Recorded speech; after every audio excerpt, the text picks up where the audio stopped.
2 K G chicken ತೊಗೊಂಡು ನೀರಲ್ಲಿ ಚೆನ್ನಾಗಿ ತೊಳ್ಕೊಂಡಿದ್ದೀವಿ.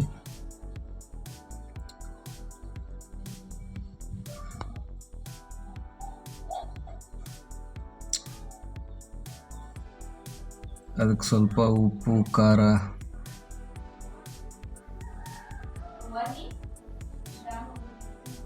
ಸ್ವಲ್ಪ ಅರಿಶಿನ,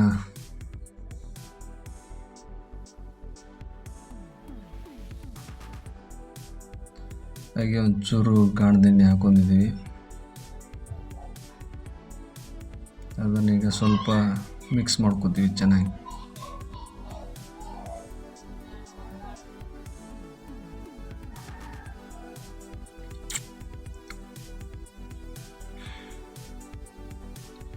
ಈಗ ಒಂದು ಬೇರೆ ಪಾತ್ರೆಗೆ ಎಣ್ಣೆ ಹಾಕ್ಕೊಂಡು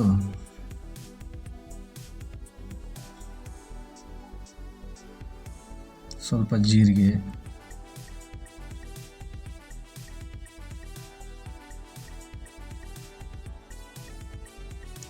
ಒಂದು ಸ್ವಲ್ಪ ಮೆಣಸಿನ್ಕಾಯಿ, ಟೊಮೆಟೊ, ಬೆಳ್ಳುಳ್ಳಿ, ಕರಿಬೇವು, ಕೊತ್ತಂಬರಿ ಸೊಪ್ಪು ಎಲ್ಲ ಹಾಕ್ಕೊತೀವಿ.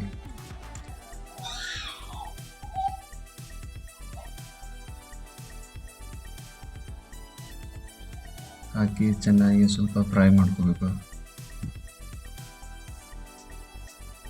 ಒಂಚೂರು ಅಲ್ಲ ಬೆಳ್ಳುಳ್ಳಿ ಪೇಸ್ಟ್ ರೆಡಿಮೇಡ್ ಸಿಗುತ್ತಲ್ಲ, ಅದನ್ನ ಹಾಕೊಂಡಿದ್ದೇವೆ.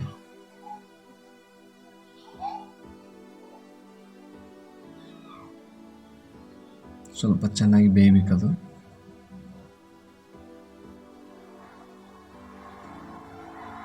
ನಂತರ ಈ ಉಪ್ಪು, ಎಣ್ಣೆ, ಖಾರ, ಅರಿಶಿನ ಹಾಕ್ಕೊಂಡು ಮಿಕ್ಸ್ ಮಾಡಿದ್ದನ್ನು ಚಿಕನ್ ಪೀಸ್ಗಳನ್ನು ಒಗ್ಗರಣೆಗೆ ಹಾಕುತ್ತಾ ಇದ್ದೀವಿ. ಈಗ ಒಗ್ಗರಣೆ ಹಾಕಿದ ತಕ್ಷಣ ಸ್ವಲ್ಪ ಮೇಲೆ ಕೆಳಗೆ ತಿರುವಾಡಬೇಕನ್ನು ತಿರುವಾಡಿ ಅದನ್ನು ಕುದಿಲಿಕ್ಕೆ ಬಿಟ್ಟು ಈಗ ಮಸಾಲೆ ಎರಿಬೇಕು. ನಮ್ಮ ಕಡೆ ಕೂಟ ಮಸಾಲೆ ಅಂತಾರೆ, ಒಂದು ಕೊಬ್ಬರಿಗೆ ಹಾಕಿ ಮಿಕ್ಸ್ ಮಾಡ್ಕೊಂಡಿದ್ದೀವಿ ಎಲ್ಲ.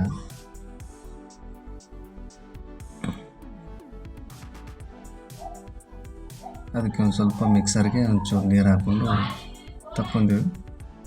ಕಾರ್ನ್ಫ್ಲವರ್ ಹಿಟ್ಟು ಥರ ಅಥವಾ ಜೋಳದ ಹಿಟ್ಟು ಹಚ್ಕೋತಾ ಇದ್ದೀವಿ ಸ್ವಲ್ಪ ಕೊಬ್ಬರಿ ಮಸಾಲೆಗೆಲ್ಲ. ಇದು ಒಂದು ಚೂರು ಕುದ್ದಿದೆ, ಈಗ ಬೆಂದಿದೆ, ಕುದ್ದಿದೆ ಅಥವಾ ಒಂಚೂರು ಬೇಯಲಿಕ್ಕೆ ಬಿಡಬೇಕು.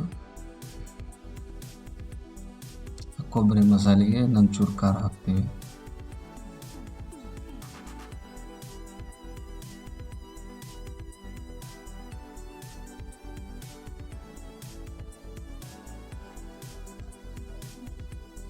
ಹಾಗೆ ಪಾಕೆಟ್ ಮಸಾಲೆ ಸಿಗುತ್ತಲ್ಲ, ಅದನ್ನು ಹಾಕಿದ್ದೀವಿ, ಚಿಕನ್ ಮಸಾಲ.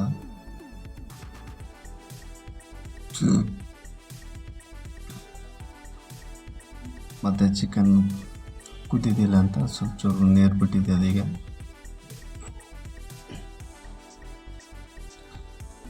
ಜೊತೆಯಲ್ಲಿ ರೊಟ್ಟಿ, ಚಿಕನ್ ಎರಡು ಮಾಡ್ತಾಯಿದ್ದಾರೆ. ಈಗ ಮಿಕ್ಸ್ ಮಾಡ್ಕೊಂಡಿರೋ ಮಸಾಲೆ ಕೊಬ್ಬರಿನ ಗ್ರೇವಿ ತೆಗಿಲಿಕ್ಕೆ ಮಾಡ್ತಾಯಿದ್ದೀವಿ. ಈಗ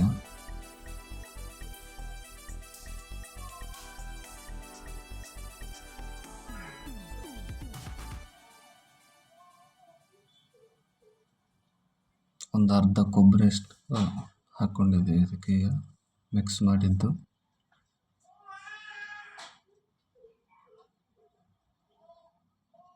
ಒಂದು ಸ್ವಲ್ಪ ಹಾಕ್ಕೊಂಡು ಮೇಲೆ ಇದಕ್ಕೆ ಇನ್ನೊಂದು ಚೂರು ಪಾಕೆಟ್ ಮಸಾಲೆ ಹಾಕ್ಕೊತಿದ್ದೀವಿ, ಚಿಕನ್ ಗರಂ ಮಸಾಲೆ ಹಾಕ್ಕೊಂಡು ಸ್ವಲ್ಪ ಮಿಕ್ಸ್ ಮಾಡ್ಕೋತೀವಿ. ಈಗ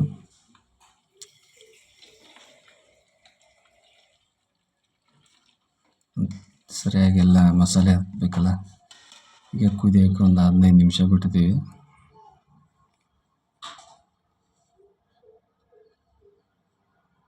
ಈಗೆಲ್ಲ ಚೆನ್ನಾಗಿ ಬೇಯ್ದಿದೆ. ಇನ್ನೇನಿಲ್ಲ, ಕೆಳಗಡೆ ತೆಗೆದು ಸುಕ್ಕ ಮಾತ್ರ ತೆಗೆದು, ಗ್ರೇವಿ ಅಂತಾರಲ್ಲ,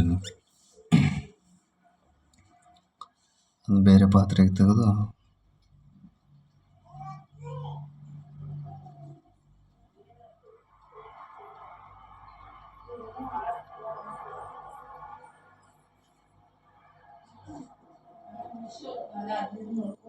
ಒಂಚೂರು ಅದರಲ್ಲೇ ಸಾಂಬಾರು ಹಾಕೊಂಡು, ಸಾಂಬಾರು ರೆಡಿ ಮಾಡ್ತಾಯಿತ್ತು, ಸಾಂಬಾರು ಹಾಕೊಂಡಲ್ಲಿ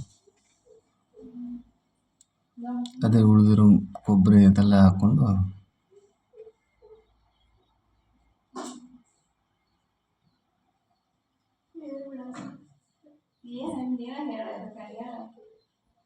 ಸಾಂಬಾರು ರೆಡಿಯಾಗಿದೆ. ಈಗ ಫೈನಲಿ ಊಟ ಈ ಥರ ರೆಡಿಯಾಗಿದೆ ನೋಡಿ, ಚಿಕನ್ ಗ್ರೇವಿ ವಿತ್ ಸಾಂಬಾರು.